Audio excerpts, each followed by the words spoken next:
in. What is going on? Nobody knows. This case was only revealed to a prophet of God when that lady was all going about and no doctor could provide, no remedy, no medicine, nothing. So it happened that that prophet located her and said, young girl, did you ever get into it with your mother years back? And your mother said, for telling me this, you will never know the joy of a motherhood. Did your mother say that? He said yes. The lady couldn't remember at the initial time. The prophet said, go and think or ask questions. So the lady went and searched and came back and said yes. See what happened? Because she was having friends from the rich home. So she felt that the parents were not doing enough. Why can't she be like this? Wear clothes, go so many places, eat a big man's food like this. Why do you born me in this wretchedness? You think this can make you a mother the way? What she's just carelessly said. She said it to her mother, and the mother got angry and said, you will never know the joy of motherhood because I gave you the little I have and you didn't appreciate it. That word came true. The lady came back and told prophet, yes, this is what happened. So, yes. He said, yes. That course your mother laid on you is following you everywhere you are going. What happened? The prophet said, one thing, because your mother is no more there. If your mother is still alive, you go and beg her. But what you will do now, first of all, you have to go. Reparation, go to the grave of your mother, kneel down and beg her to forgive you.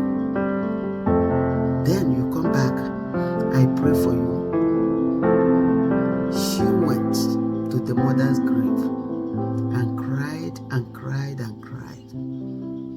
Begged her mother to forgive her.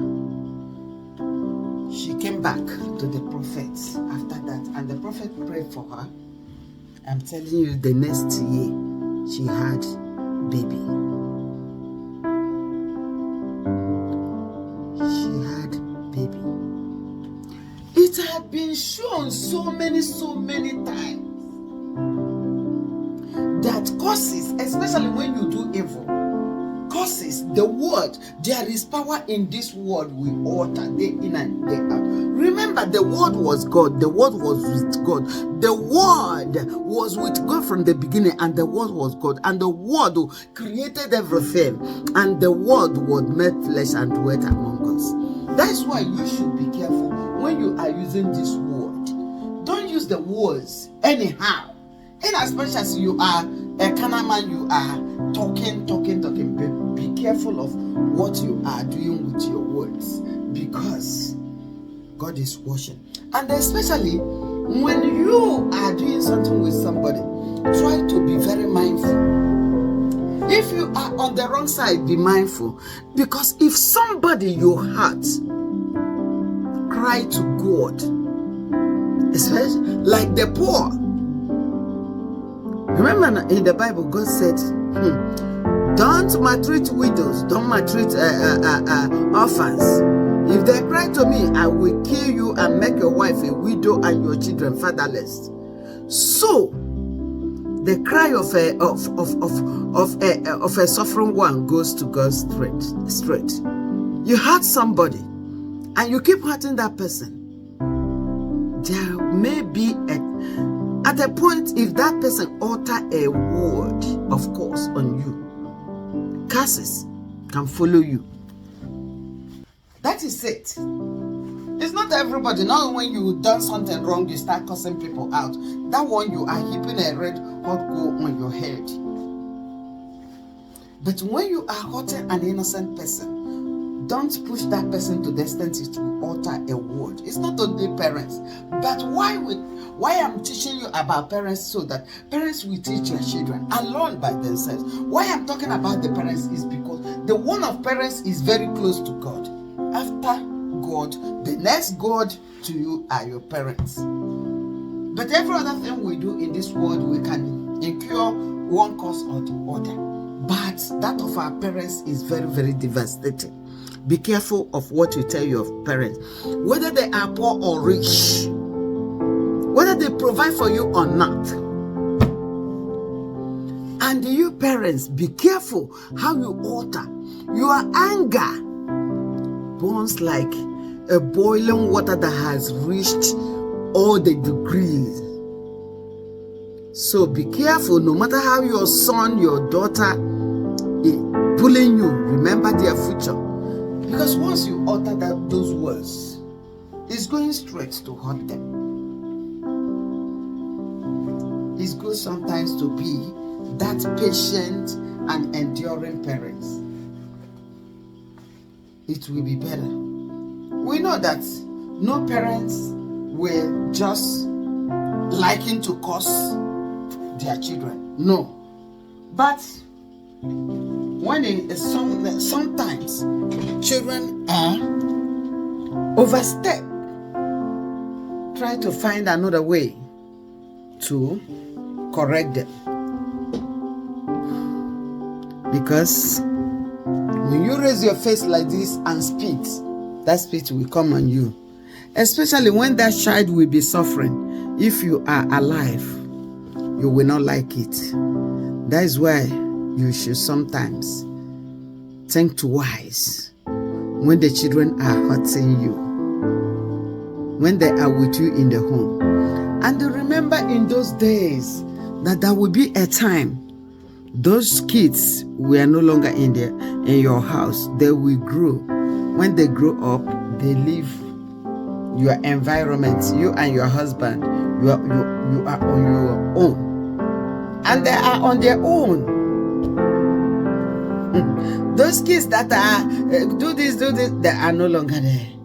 Those kids that scatter your house, send them, they will not. You begin longing to see them.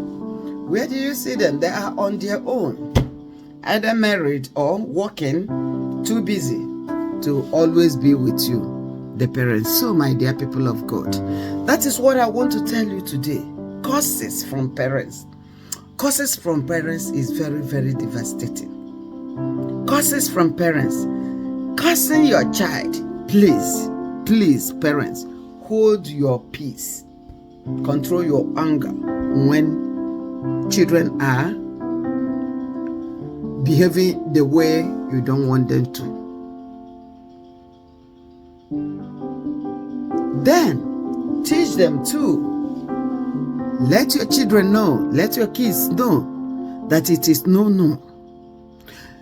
A parent must bend, I'm not saying will, must bend a child to be under him or her. That is why you are the parent. Don't allow a child to grow anyhow.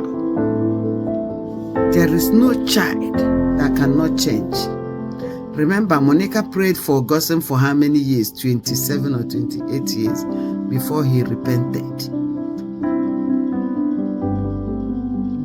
Teach, correct your children, pray for them. This is the story these two stories I narrated it to you. So think about it, parents.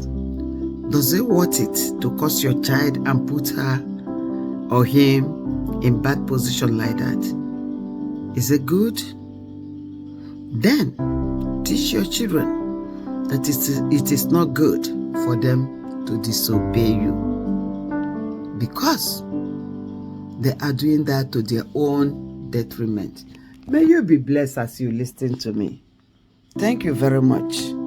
God bless you. Teach this to your children. Children formation. Teach them. Teach them. Teach your children. May God bless you today.